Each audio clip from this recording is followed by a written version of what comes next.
Prazer, Sr. Jonas Valente, a todos os expositores. Vamos à fase de debates e com a palavra a deputada Luísa Erundina, autora do requerimento. Senhor presidente, colegas parlamentares presentes a esta reunião, eu quero saudar e agradecer a presença dos senhores expositores que trouxeram subsídios importantes para se aprofundar esse debate, que não é novo. O financiamento das emissoras do campo público perpassa os últimos anos com muita intensidade desde a primeira conferência de comunicação. Este foi um tema, foco dos debates, pelas razões óbvias do que representa essa questão, do ponto de vista da própria existência desse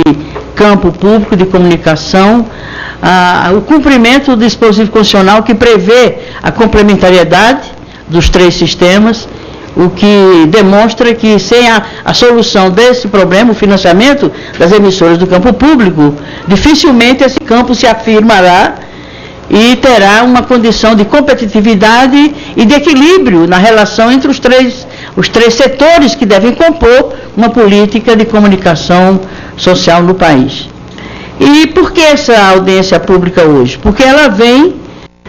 sobre esse tema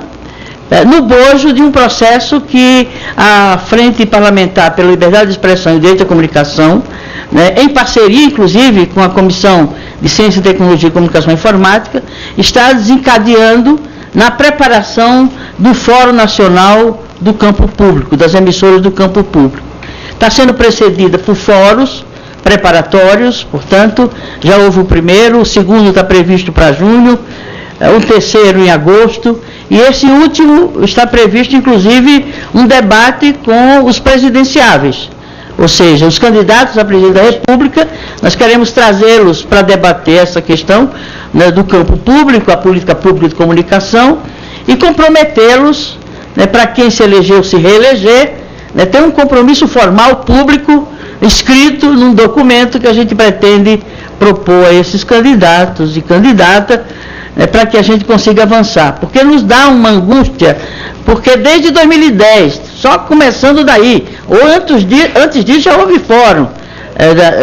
do campo público, mas pegando esse momento da primeira conferência de comunicação, que foi uma discussão com ampla participação da sociedade civil, com mais de 600 delegados tirados em conferências estaduais, portanto com um nível de legitimidade e de representatividade inquestionável, produziu uma pauta que poderia já ter, evidentemente, sido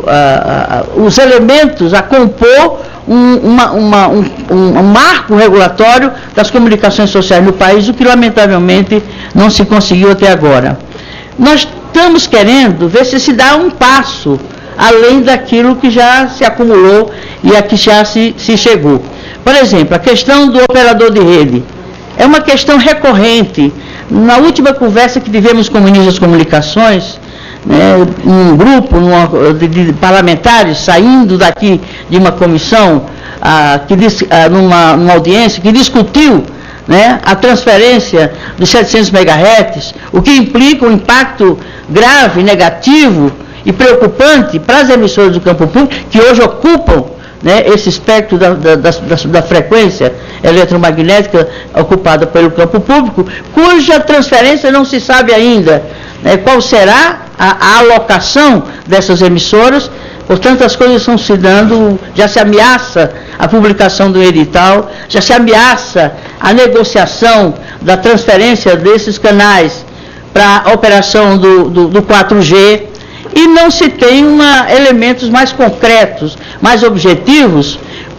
para o lado de quem opera o sistema público de comunicação, que são as emissoras todas que compõem esse sistema público. E na conversa com o ministro, naquela ocasião, ele dizia que já, quando tocamos na questão do operador de rede, do campo público, ele disse que agora seria mais fácil, porque ele teria recursos, resultado dessa transferência dos 700 MHz, e que daria perfeitamente para bancar a construção e a implantação de um operador de rede para o campo público. Isso faz meses e não se sabe, né, se de fato vai acontecer, né, essa transferência desses espectros, e a que custo, e a que preço, e aonde vai se alocar esses recursos resultantes desse negócio, que vai se dar no âmbito do Ministério das Comunicações. E são essas questões que a gente queria ver esclarecidas, e que a gente queria ver possibilitando passos concretos a partir desse patamar a que nós já chegamos, senão, evidentemente, nós ficamos a dever à sociedade brasileira, não é uma política pública de comunicação que é parte, foi dito aqui pelos expositores, né, insubstituível, indispensável, fundamental para se realizar a democracia, para se fortalecer a democracia. Não há uma sociedade plenamente democrática, com exercício pleno da cidadania política, da cidadania nos seus vários aspectos, se não há, de fato, um sistema de comunicação à altura desse estágio que se pretende de democracia em nosso país. Então, é esse o motivo que nos levou a convidá-los e a essas entidades que Vossa Excelência e Vossas Senhorias representam, para nos ajudar exatamente a elucidar algumas questões. Por exemplo, a notícia veio alguns meses atrás, algumas semanas atrás, que a Oi teria autorizado, como se fosse uma liberalidade da Oi, autorizar a transferência dos recursos que estariam, né, congelados no Poder Judiciário, já que o governo ganhou a causa. Eu pergunto, como é que isso se deu? Foi pela liberalidade da Oi? E como as outras empresas estão se comportando em relação a isso? Esse montante representa quanto, objetivamente? O que o governo está adotando de iniciativas concretas para que esses recursos, de fato, sejam liberados? E aí, quem sabe, essa contribuição para o fomento do campo público da comunicação pode ter um bom começo, de modo a realmente dar sustentabilidade a essa condição de transferência de recursos para as emissoras do campo público, e não apenas para a empresa Brasil de Comunicação, que evidentemente é a empresa pública mais importante, a que precisa realmente se viabilizar e se concretizar naquilo que é a missão dela da política brasileira de comunicação no país. Mas é preciso que essas questões sejam respondidas e, evidentemente, as exposições que aqui vieram são absolutamente indispensáveis para que, quando a gente chegar ao fórum com os candidatos a presidente da República e quando se chegar ao terceiro fórum nacional do campo público das comunicações, essas questões estejam minimamente esclarecidas